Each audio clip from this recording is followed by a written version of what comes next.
Hey,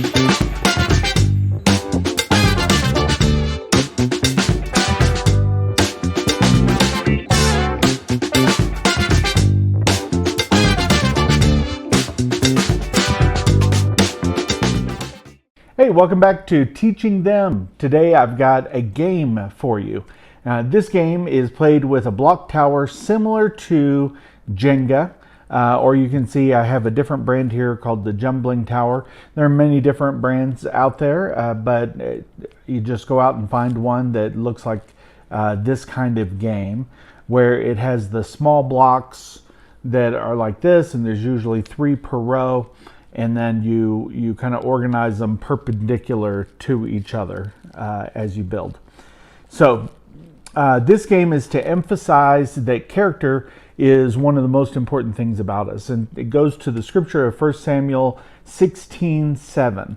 Now this is the scene where Samuel comes to visit Jesse and his boys, and he's going to select David as the future king, and he's going to anoint him. But when he first gets there, he looks and he sees Eliab, or Eliab, not sure. He goes and he sees the oldest brother, and he's tall, he's handsome, he's strong. He's like, that's the guy, he's for sure. But then God kind of interjects into the moment and speaks directly to Samuel. And he says, do not consider his appearance or his height, for I have rejected him. Man looks at the outward appearance, but I look at the heart. So God is saying, much more important to me is the character of a person's heart.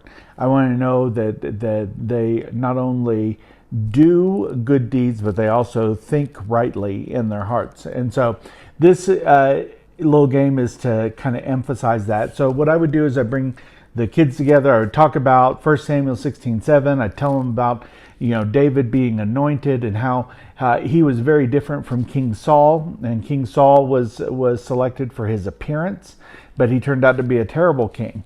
Then King David was selected for his heart. God looked inside and saw the character of the boy David, and he said, that's somebody that I can use. And so then you can have the kids play a game to kind of figure out the tower. Now, the way that this is organized is beforehand, I went through and on every block I wrote a character trait.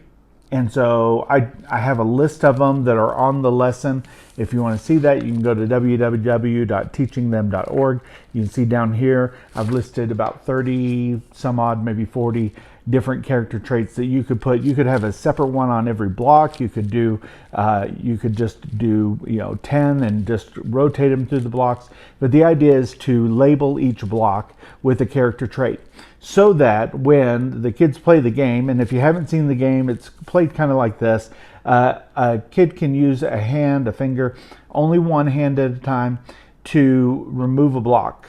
And so they have to kind of figure out which block can I remove without making the tower fall.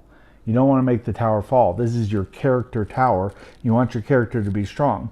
So have them remove the block and then read what it says on it. This one says respectful. And then contrary to the normal rules, which would be to have you put the block on top, I'm going to say to speed it up, just have them keep the block over here. But you could have them put them on top if you've got time to do that. So then it rotates clockwise to the next child, and then they'll try to find one that they can do.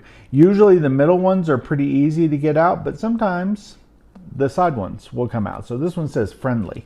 So the next child would put that in front of them. And then another child may come and pull, but you see I'm gonna pull the tower, so I'm gonna try this one, helpful. I'm gonna put that in front of them, and then maybe let's do one more. This one says diligent. So they bring this and they put it through them. Eventually the tower is going to fall because it will lose the supporting structure. It'll come crumbling down. That's a fun game in and of itself. But then the key will be in the debrief. So when you debrief, you might start off pretty easy and just say, hey, are there any character traits that you pulled out that you don't understand? And I can explain them to you. And so diligent, they may say, we never heard that word before. What is that? So explain to them what that is. So make sure you use character traits that you're familiar with. And then you might say, which ones do you think you're good at? And they can look around to the whole table. They don't have to limit themselves to just the ones that they pulled. Which ones do you think you're doing pretty well at? And then which ones would you like to get better on? Are you working on those actively? And then you might say, well, what can we learn from this game that would help us to understand character better? And so you might say, they might say something like, well, the devil is always trying to poke out, parts of our character. He's trying to convince us to do something. He's trying to convince us to do a small lie that leads to a bigger lie, that leads to a bigger lie. Pretty soon you bring the whole thing down. You might say that these support each other. The character traits support each other. So to have a really strong character, you need all of them. And the more things that you're doing well, the better overall strength of the structure that you have. So that could be another teaching point. They may come up with some really creative teaching points. And the idea is just to get them to reflect on how important your character is and why God values that and why that's what he looks at to evaluate a person. It's not, are they tall and handsome? Are they, skilled at athletics or skilled at music? Those are not the things that God cares the most about. Now, he takes joy in those things, but that's not what he cares the most about. What he cares most about is the heart, the character of the person. So I hope you'll do this one and give it a try. It's a fun one. If you have a large group of kids, you might need a couple of towers in order to keep them entertained. But a tower is probably good for 4 to 6 people, and then you might need another one.